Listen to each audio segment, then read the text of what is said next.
Hello, beautiful souls. My name is Jessie, and welcome back to another episode of Rewire to Inspire. This show where we'll dive into self-love, learn tangible ways to rewire the brain, and discovering your soul's purpose. The goal of Rewire to Inspire is to encourage listeners to begin doing the hard work, to get curious and open to maximizing your life. Our mindset shapes how we live. Depending on life events, traumas, and personal experiences, our mindsets are all vastly different. However, one thing we all have in common is the ability to rewire our mind, to change the narrative, and to pivot our lives. I hope you leave each episode with the belief that you are so worthy to live a life true to you. I look forward to chatting with you every single Tuesday and Thursday and helping you grow exponentially in all areas of your life. Without further ado, here's today's episode. Hello, you guys, and welcome back to my podcast, Rewire to Inspire. I hope you guys are all doing so good. I am super excited to be jumping on the microphone with you all for episode number 108. I truly hope you guys are having an amazing week. I hope that there's sunshine around you. I know that the days got longer. Well, they didn't technically get longer. Hours, we set our clocks backwards, basically. So that's always super nice. It makes the days feel longer. Regardless, if you guys haven't checked out last week's episode 107, The Benefits of Sitting in Silence, I definitely encourage you to. Full transparency, I yawned 3 times during that podcast. I think it's because I was talking in a very monotone, calm voice. But nonetheless, outside of the yawns, it truly is a powerful episode. And so I hope you take the time to go listen to it and hear some of the benefits of how sitting in silence could better your life and help you heal. But nonetheless, today is one I think you guys are going to love. And that is how to start speaking your damn truth. Wow, is speaking our truth hard. It is the hardest thing. It is so uncomfortable. It is icky. It is weird. We all have a weird relationship with it. Depending on, our experiences and things, I think that this can look different for all of us. But I do think that to some extent, we kind of all struggle with this, right? And the kind of the way that I wanted to preface today's episode is, do you know that feeling when you get something stuck in your throat? Like you're eating dinner, you're doing, whatever, maybe having some popcorn, watching a movie, and you just get some stuck in your throat. And it feels like a lump. It's like, I can't get it out. I've tried drinking water. I've tried coughing. I've tried everything. And it just feels lunged in there. And you can still breathe, right? But your awareness keeps going there. It keeps drawing back to that thing. Why? Because your body notices something's there that shouldn't be. But the only way really for that sensation to go away and for our mind to stop thinking about it is to get that thing unstuck, right? And so what if I told you that in many ways, holding back from speaking your truth, having uncomfortable conversations, dealing with hard situations, people, circumstances, whatever, is kind of the same. As much as we like to just ignore it and feel like if we don't bring awareness to it, it'll just go away. That might be the case sometimes, but a lot of the times it will keep bothering us, especially if those same people are in our lives, right? Or we're just going to constantly keep being reminded of that situation, especially if we associate it with a person. We're constantly going to keep spiraling around that thing. And I'm sure you can think of an experience that you've had in your life where you've maybe dealt with this or felt this, where you just had to almost do a 1, 2, 3 and have a hard conversation because it's so hard to do. We're so scared of getting yelled at, getting lashed out at, getting hurt, losing someone, hurting someone's feelings, being wrong, being right. There's so many instances that can go into this. But the thing is that when we hold back our truths and avoid having hard conversations, if you know me, you know I am very into chakras or however you properly pronounce it. I believe it's properly pronounced chakra. I call it a chakra. I think I'm saying it incorrectly. That's just kind of how you guys know what I'm talking about. It's basically these energetic discs that we have throughout our body, and they basically allow for different energy to pass through. And we have one in our throat. And oftentimes what happens is when that chakra becomes blocked, we have a really hard time speaking our truth and expressing our truth and then living in our truth. And I had a Reiki massage a little over 6 months ago. And she said that when she got to my throat, she felt like somebody was holding onto her neck. And I felt the same thing. I felt like someone just had their hands around my throat and they were choking me because I had so much built up resistance of speaking my truth because I've never really been one to stand up for myself. I would avoid conflict like the plague. I hate it. I say did. I still don't like it. I'm getting better at it because I know that hard conversations are crucial, especially as an adult. They're going to happen. They're inevitable. However, I had built up so much resistance to speaking my truth that my throat chakra became completely blocked, right? I had a fear of speaking, which is quite ironic in the fact that I now have a podcast, but I truly did. I had a fear of speaking in front of other people, of giving presentations, of speaking my truth, etc. And this can perpetuate and lead to feelings of depression, of anxiety, of low self-esteem. It can cause fear of speaking or may cause you to shut down and rather than speak up, which perpetuates the cycle. And I think that it can lead to depression and anxiety and these self-esteem things is because every time that we don't stick up for ourselves, we're basically going in reverse of ourselves, of what our needs are. And every time we don't meet our needs, a part of our body is going like, you don't love me? You don't care about me? Am I not important? Is what I'm needing not valuable? And that typically comes from a younger part of us within that maybe never got that validation, maybe constantly seeked it and was often let down. And so we have to be willing to honor also where this comes from for us, of it's often a protector part of us that's like, hey, if we do that, that could mean something dangerous. So maybe let's not do that thing called speaking our truth. But my goal of today's episode is for you guys to begin to recognize where you're at with this, as well as to kind of share a few tips and tricks that have helped me along my way with this journey. Because I do think we all have a different relationship to this. And I think that we can kind of overcorrect and think we don't have a hard time speaking our truth. But in retrospect, it's actually just coming out as arrogance and as an overinflated view of our truth, not our real truth. I'm talking speaking and expressing your real truth, which can be really hard depending on the people that you're expressing it to, of if you know if they're going to be receptive or if they're going to lash out at you. And so I wanted to share a little story with you guys that happened, I'm going to say about 2 months ago. God, I'm so bad with like time frames of knowing when things happened. I think it's about 2 months ago.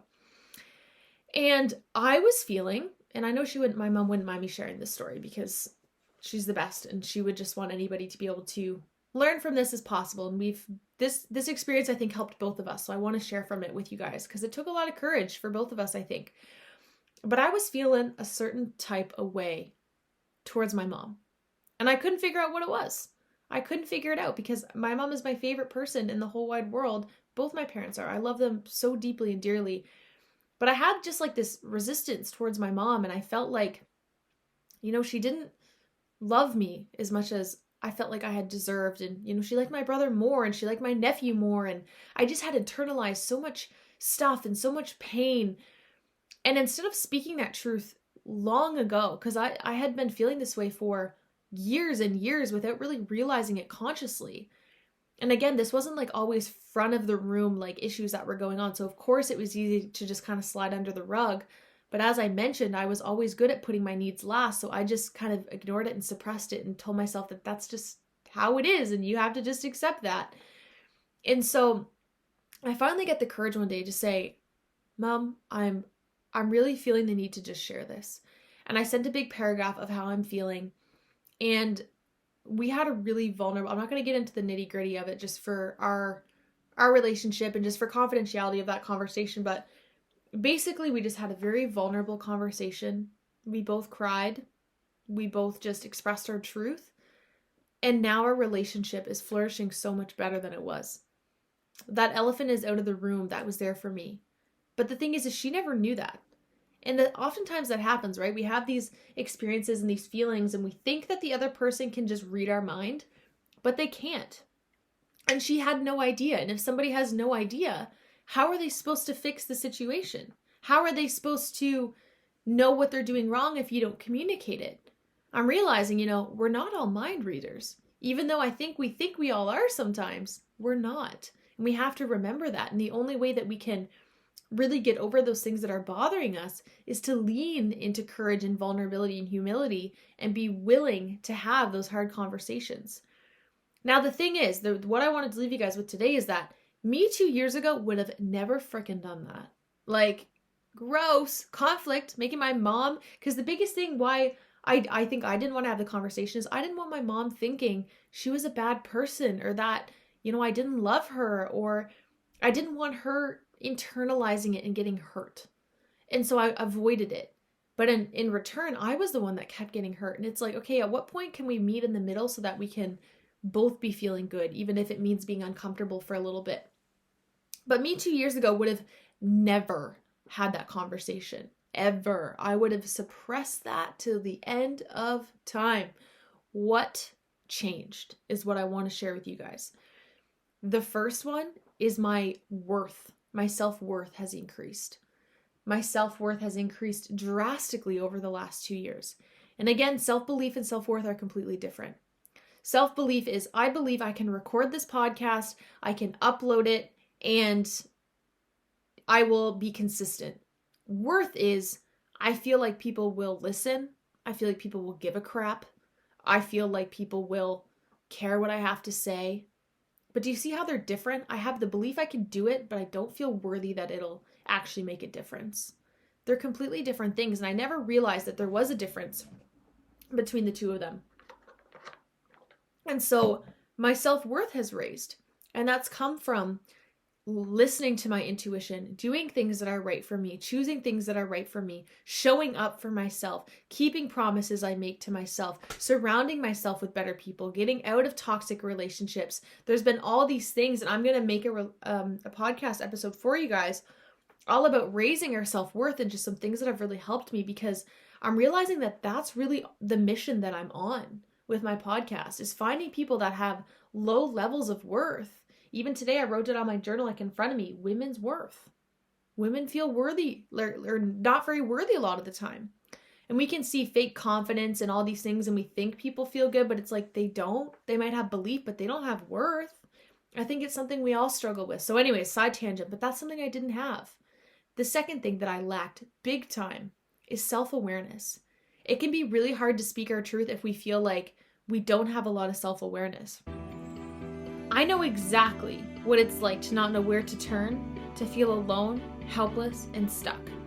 My goal as a coach is to help clients from a trauma-informed perspective see your worth and develop self-belief so you may chase your dreams and trust your intuition to live the most aligned, fulfilling life possible. If you're looking to elevate your life to the next level but aren't sure where to start, I would absolutely love to connect. If you're feeling pulled or curious, please use the link in the show notes below to book your free call. I look forward to connecting and supporting you on your own unique journey. And when you start to become aware of your emotions and the source of it, it becomes harder and harder not to speak your truth, right? This for me was gained by taking time to get to know my values, my passions, my purpose, by healing. Self-awareness, I have a ton of episodes on here. If you just search it wasn't that long ago. Again, here I am with my time frames. Search back. There's a couple that have to do with self-awareness. And raising that was one of the biggest ways that I was able to start speaking my truth and having those hard conversations, because once you're aware of how something is affecting you, it's really hard to not take action. You're either going to sit with it and feel the pain, or you're going to take action to do something differently. The third thing, you get tired of feeling trapped in your own mind. You get tired of just like, I wish I would have done that. I wish I would have said that. We get around someone and we really want to say something and we don't, and then later we beat ourselves up, and guess who's then left feeling like crap? You are, right? And so I think eventually we just get tired of telling ourselves the same stories over and over again. And it's so freeing. Once we had that conversation, I just felt like, oh, thank God, I feel like I can breathe again. Even if the outcome wasn't necessarily, I didn't have an expectation of the outcome. I just knew I needed to get it off my chest. We say all the time, like even as a counselor, people just want to get things off their chest. Sometimes releasing and just processing through is the best thing that we can do. But if we're just constantly holding on to things that we know we want to say and we want to share, and we need to express, especially to those we love most, especially to those we love most. And I know those can be the hardest ones because we're so scared to hurt them, but they're so freeing. And so once you get tired of spiraling and thinking the same thought over and over again, I encourage you to write your thoughts out on paper first, because that's what I did. I wrote out how I was feeling on paper first, and then I got the courage to actually have the conversation. But I wasn't really ready to just have the conversation because I didn't know, really the words that I wanted to say. And I was scared that in the moment, my emotions were going to take over and I wasn't going to be able to actually say what I wanted to. So writing a letter or writing it down is super, super helpful. We got to remember that we need to, with anything that's hard, if we practice at it, we'll get better, right? Practice and ask ourselves, what is the worst thing that can happen if I do this? But what is also the best thing? What are the pros of doing this? What are the cons of this? Being able to ask ourselves, what is the worst case scenario? Worst case, we have a hard conversation and, they maybe need to take some time. Best case, they agree. They want to work through it. We both lean into vulnerability and have a very open conversation. But if we are able to tell our mind, it's going to go to the negative. It's going to think of the worst case. But if we can just hold space and give it that best case scenario, we're also allowing our mind the opportunity to see what could go right, which can give us the courage that we might need to just take that first step, right? So just know that speaking your truth can be hard. It's one of the hardest things, I think, especially as women. For some reason, we have such a hard time. And again, I think it comes from our lack of worth, right? We don't feel worthy to have those hard conversations. We don't feel worthy for things to be any different, so we just keep them the same. But it can also, again, be very freeing. It can set you free. It actually raises your sense of worth as you are starting to stand up for yourself.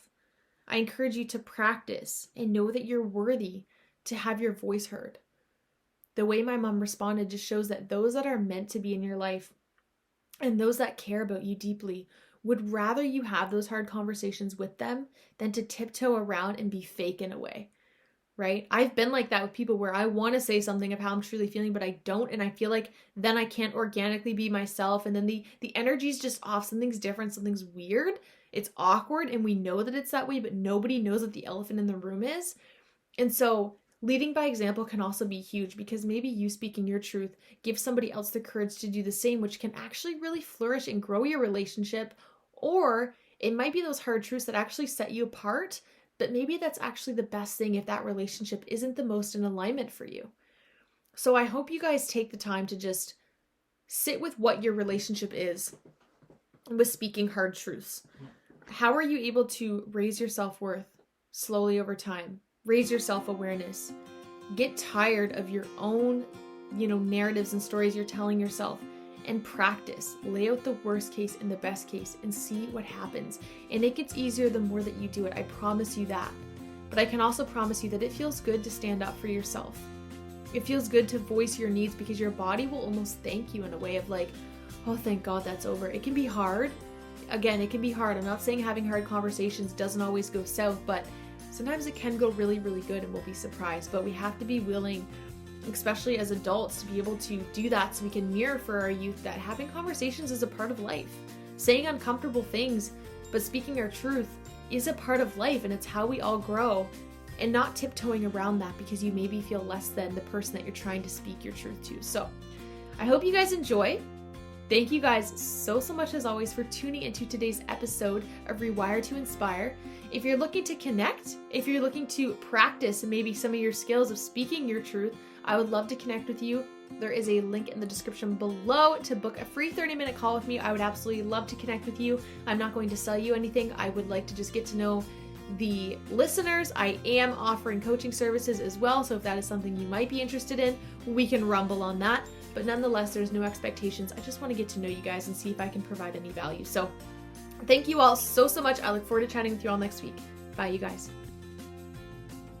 Thank you all so much for tuning into today's episode of Rewire to Inspire.